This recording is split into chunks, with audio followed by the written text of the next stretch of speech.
Good morning, good afternoon, good evening mga kids. Tayo po mag-aaral ng house rule.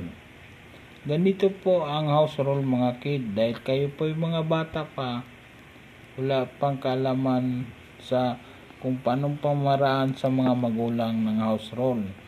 Number 1 po, pagising sa umaga, iligpit natin ang ating higaan, kumot, banig, ilagay sa tamang lalagyan. Number 2, tayo po maghilamos at mag-toothbrush. Number 3, tayo po magwalis. Kanya-kanyang walis sa loob ng bahay, walis sa labas ng bahay. Number 4, tayo magsaing. Number 5, tayo kakain sabay-sabay ng mga magulang. Yun po ang house rule.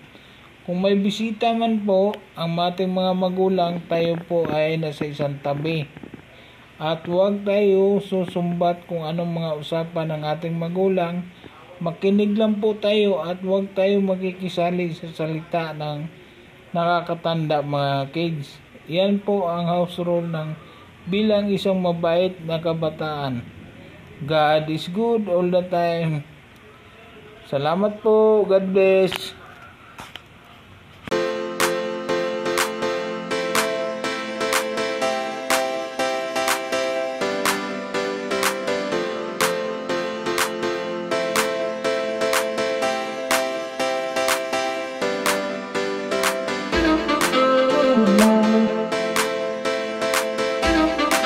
Good morning.